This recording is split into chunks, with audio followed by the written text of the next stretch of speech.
Hermes é o mensageiro dos deuses na mitologia grega. Conhecido como Mercúrio entre os romanos, ele é o deus das estradas, dos viajantes, do comércio e dos ladrões. Ele é o responsável por conduzir as almas ao pós-vida. E mais importante, ele é o deus da mudança, da transmutação, dos limites e da transgressão desses limites. Hermes é quem transforma coisas em outras coisas. É quem vai de um lugar ao outro. É quem move. Vem de Hermes a palavra hermenêutica, um desses palavrões da filosofia que vem cercados por uma aura misteriosa, quase arcana, tipo dialética, ontologia, solipsismo. A hermenêutica é a teoria e a metodologia da interpretação. A hermenêutica está interessada em entender como nós interpretamos. Num primeiro momento, como a gente interpreta textos bíblicos e filosóficos, mas posteriormente, num sentido mais amplo, como que a gente interpreta tudo que a hermenêutica entende como texto, sejam imagens, sejam vídeos, sejam gestos, sejam discursos. Você já parou para pensar um pouco nisso?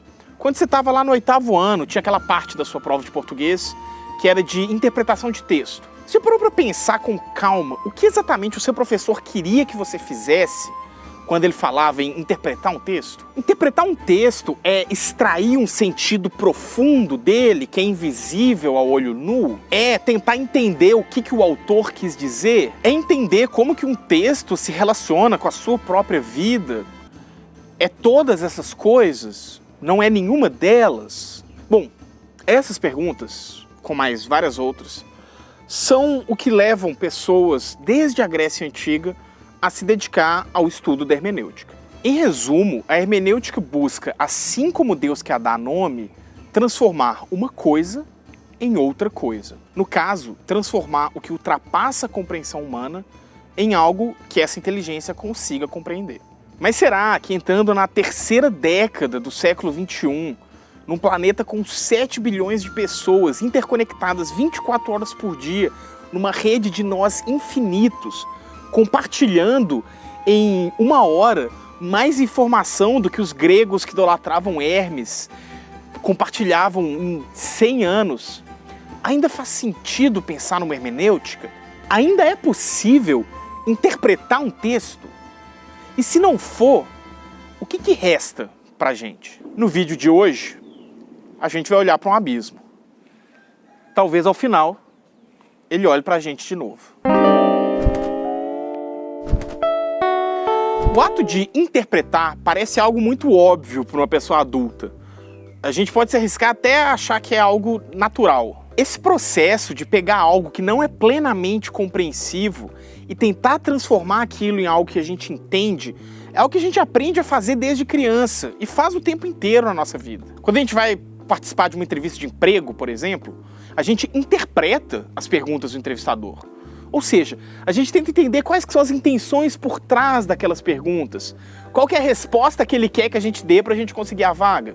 Quando algum político faz várias promessas de campanha, que parecem um pouco boas demais para ser verdade, a gente tenta interpretar o que está por detrás daquelas promessas e tentar entender quais intenções talvez não estejam explícitas num primeiro momento. Ou até coisas bem mais óbvias, tipo quando a gente vê a identificação de gênero em alguns banheiros que não usam aquela sinalização clássica, tradicional, e que a gente tem que interpretar o que está naquelas portas para a gente saber qual que é o masculino, qual que é o feminino. Mas também existe a interpretação mais específica. A interpretação que normalmente está ligada ao que a gente chama de atividade intelectual. É essa a interpretação que a hermenêutica aborda.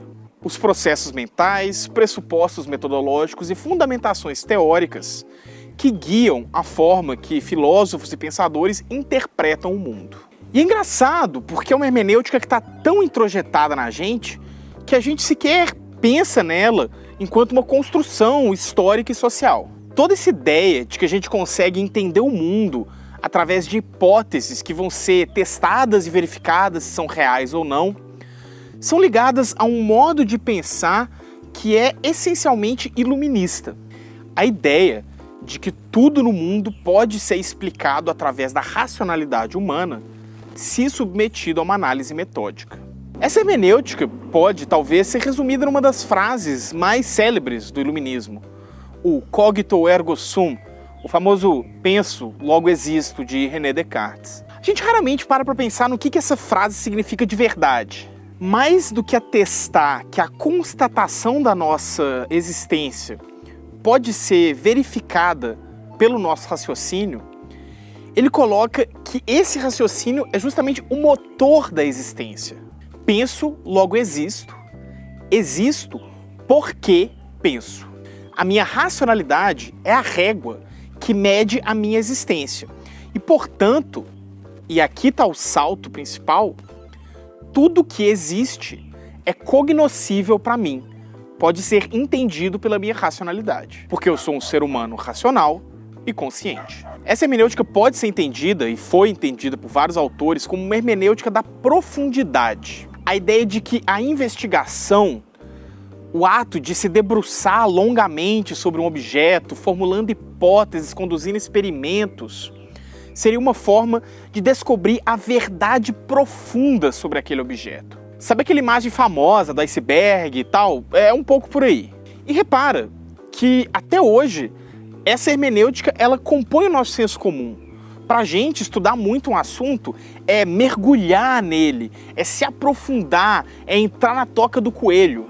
Mas sabe que nem sempre foi assim? O filósofo Michel Foucault tem várias discussões sobre o que convencionou-se a se chamar de história das ideias. E uma das coisas que ele mostra nessas discussões é como que o paradigma hermenêutico da Europa medieval até mais ou menos o século XVI não era esse nosso paradigma hoje da profundidade, mas sim um paradigma da semelhança. Ou seja, você interpretava o mundo buscando semelhanças entre as coisas. É um pouco difícil explicar isso só em alguns poucos segundos, mas tem alguns exemplos que eu acho que podem ser ilustrativos disso. Pensava-se, por exemplo, que o rosto humano tinha 7 partes porque existiam 7 astros no céu, pensando que na época só se conhecia 7 planetas. Existia também a ideia de que males que afligiam o corpo eram, na verdade, males da alma, que era um par complementar, o corpo e a alma sempre interligados entre si,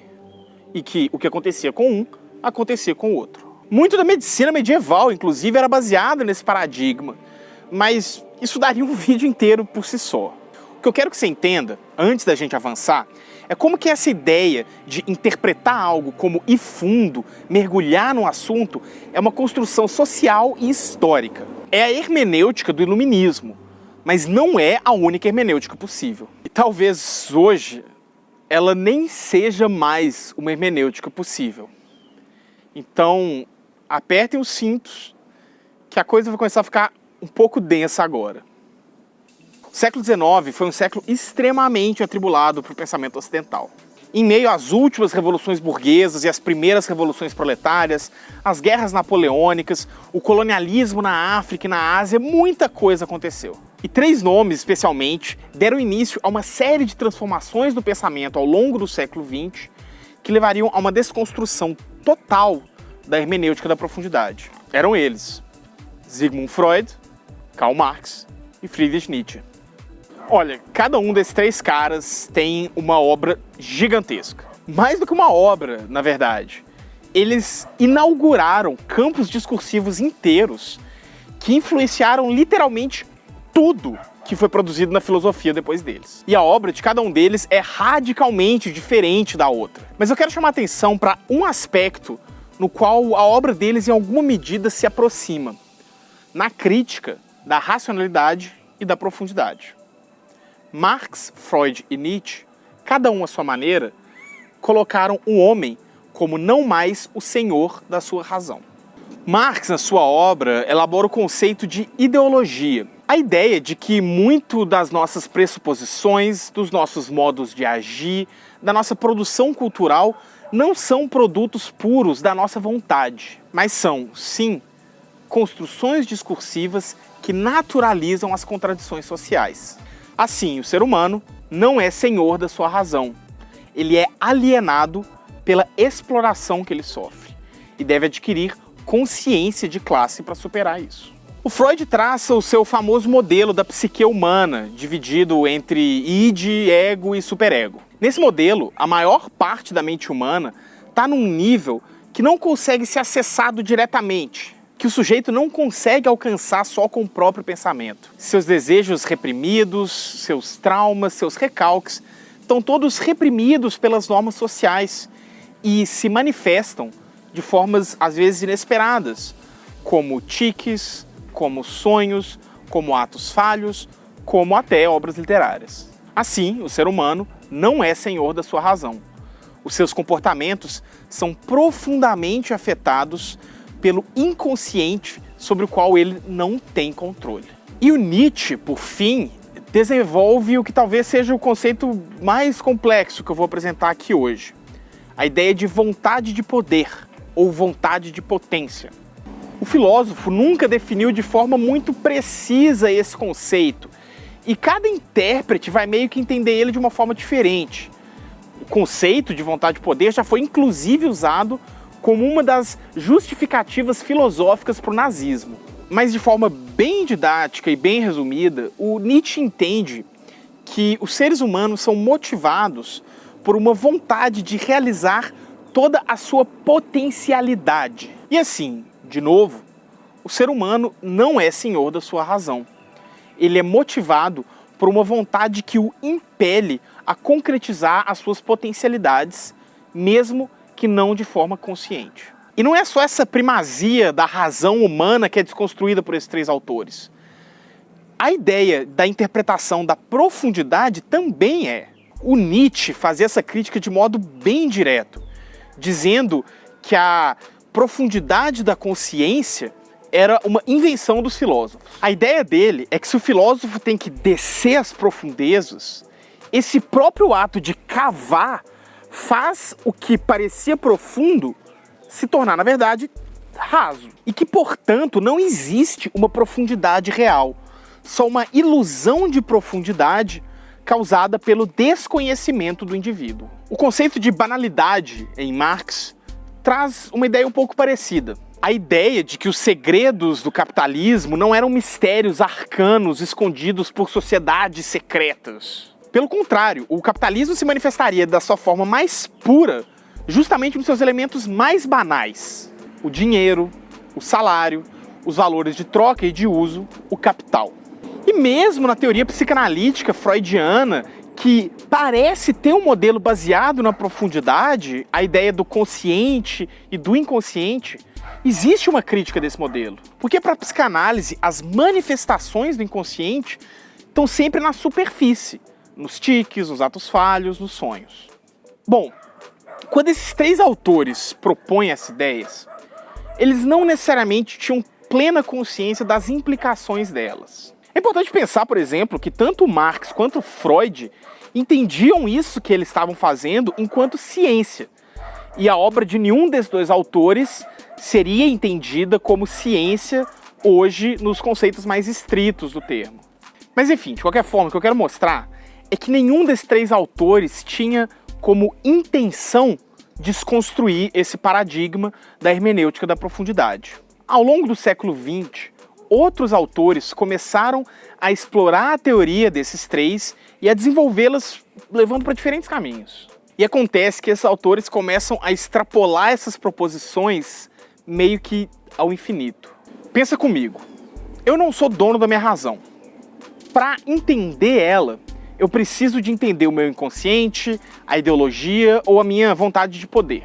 Mas os mecanismos que eu tenho para conseguir entender isso são também mecanismos da mente humana. São também ideológicos, ou inconscientes, ou motivados pela vontade de poder. Todo militante marxista está sujeito à ideologia. Todo psicanalítico freudiano tem recalques. Todo filósofo nietzschiano está submetido à vontade de poder. Então qualquer interpretação marxista, freudiana ou nietzschiana convida automaticamente a uma interpretação crítica daquela própria interpretação, que por sua vez leva a uma outra interpretação da interpretação da interpretação, que leva a uma outra interpretação da interpretação da interpretação da interpretação da interpretação da interpretação da interpretação da interpretação. Dessa forma, A interpretação é um buraco negro de regressão infinita. Assim, qualquer forma de profundidade se torna uma impossibilidade, porque qualquer interpretação sempre vai levar para outra, e para outra, e para outra, e para outra, e para outra. O sentido não pode mais ser encontrado na profundeza. Bom, e aí?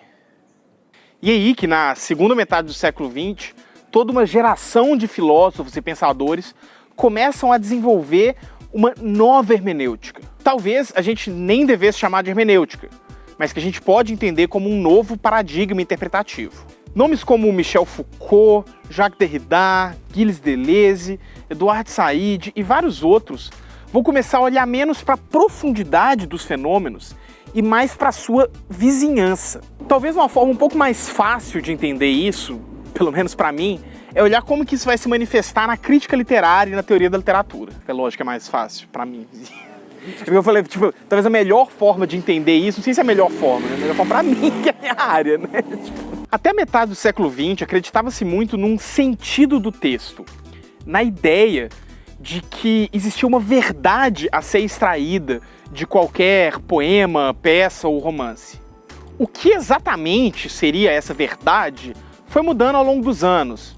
Seria o belo, ou a intenção do autor, ou a estrutura. Enfim, seja o que fosse, existia uma profundidade a ser investigada. Após a chegada desses autores, na segunda metade do século XX, a crítica literária passa a se transformar radicalmente no que viria a ser conhecido como a crítica cultural ou os estudos culturais. Passa a interessar menos a verdade profunda do texto e mais a interface entre esse texto e o mundo que o produziu. As suas influências e inspirações, as contradições da sua produção e recepção, as vozes que são silenciadas ou ouvidas na sua escrita. Interessa menos saber se Capitu traiu Bentinho e mais entender como a alta sociedade carioca do século XIX era criticada na prosa mordaz de um romancista negro. E esse passa a ser cada vez mais o paradigma interpretativo dos séculos XX e XXI, dessa tal de pós-modernidade. O sentido não está mais no fundo, mas sim ao redor. Ele se espraia, ele explode para todos os lados. A interpretação se transforma menos numa atividade de escavador e mais na atividade de um cartógrafo, aquele que deve mapear as relações possíveis entre os fenômenos observados e o que está ao redor dele, e não o que deve escavar os seus mistérios profundos. Bom, se você me acompanhou até aqui, você deve ter algumas perguntas, e tem uma delas que eu quero abordar. Poxa, mas se a gente abole então a noção de profundidade, a gente não meio que abre porta para o relativismo absoluto, para a noção de que não existe verdade, de que toda opinião é tão válida quanto qualquer estudo? Bom, sim, ele abre essa porta. A verdade é que a teoria contemporânea não resolveu o problema do abismo da interpretação recursiva. Ele meio que só transformou esse abismo numa superfície da interpretação recursiva. Se um sentido de um fenômeno está disperso, eu posso escolher o sentido que eu quiser e me deixar me guiar por ele. E sim, você pode. Eu, pessoalmente, não acho que é bem por aí. As minhas convicções pessoais ao longo da vida me guiaram para sempre seguir um tipo específico de interpretação, uma linha de raciocínio. Aquelas que revelam as contradições do mundo, que evidenciam desigualdades e injustiças e que desvelam as estruturas de poder. Me interessa muito mais ler o Clube da Luta como um estudo e uma crítica da condição do trabalhador médio estadunidense na virada para o século XXI do que como um mergulho na psique esquizofrênica. Mas a verdade é que as duas interpretações são razoáveis. E o fato de eu preferir uma interpretação à outra não tem a ver com o texto em si, tem a ver comigo, com as minhas convicções. E eu posso começar a me questionar por que eu prefiro uma interpretação à outra. Eu posso começar a interpretar a minha interpretação. Bom, e aí vocês já sabem. Acontece que a interpretação é uma atividade infinita. Interpretar por interpretar é uma atividade inesgotável. Com tempo e paciência o bastante, você pode tentar entender qualquer coisa basicamente à luz de quase qualquer outra coisa. A dúvida, contudo, é: você deveria? Talvez a gente devesse se perguntar para que serve interpretar. Ou talvez, a essa altura, eu já esteja completamente imerso na espiral da recursividade interpretativa infinita e, portanto, só me restam duas escolhas. Eu posso seguir esse meu raciocínio tentando explicar esse paradigma interpretativo pós-moderno à lógica cultural do capitalismo tardio ou, por exemplo, ao discurso contemporâneo da pós-verdade, ou eu posso desistir, parar por aqui e tomar uma cerveja. Eu avisei que a gente ia entrar num abismo. Eu não falei que a gente ia sair dele.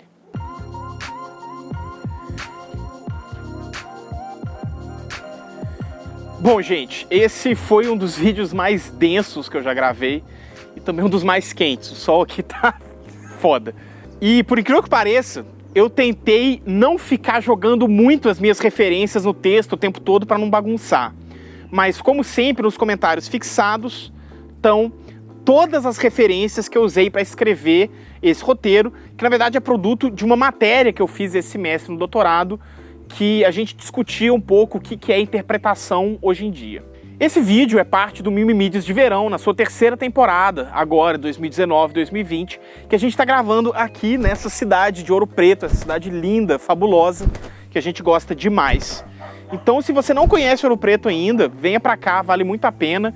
E se quer uma sugestão, fica no Hostel. É o hostel que a gente está ficando, eles estão apoiando o nosso Mimimídias de Verão desse ano. Pessoal muito legal, acomodações muito legais. Então, vale a pena. Confere lá, a página deles tá também no comentário fixado aqui embaixo. E além de tudo, um hostel barato. Um beijo no coração e até mais.